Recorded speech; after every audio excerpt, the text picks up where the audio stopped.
बिस्मिल्लाहिर्रहमानिर्रहीम लब्बैक लब्बैक लब्बैक या रसूलल्लाह ताजदार ख़त्म नबूवत जिंदाबाद जिंदाबाद। पाकिस्तान बचाओ मार्च लॉन्ग मार्च में शिरकत की है ज़िला ननकाना से पीर सैयद अफजाल हुसैन शाह साहब की ज़ेर सदारत। ये शरकपुर शरीफ में काफ़िला का पहराव हुआ, मगरिब की नमाज़ पढ़ी है हम सब ने। तो यहाँ पर दुकानदारों से ना एक खोखे से हमने सब दोस्तों ने सामान ख़रीदा है। आओ आज उनसे पूछते हैं हम सब कि क्या उनसे हमारा हुस्न सलूक कैसा था, उनके साथ मामला कैसे गुजरे। अस्सलाम वालेकुम रहमतुल्लाहि बरकातुहू।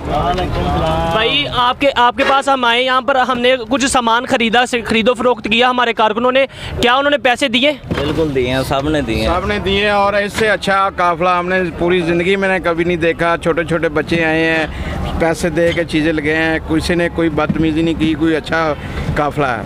कुछ परेशानी कोई पैगाम देना चाहते हो? नहीं, बहुत अच्छा काफ़िला है, अल्लाह ताला कामयाब करे। ताजदारे ख़त्म नबूवत जिंदाबाद जिंदाबाद, ताजदारे ख़त्म नबूवत जिंदाबाद जिंदाबाद।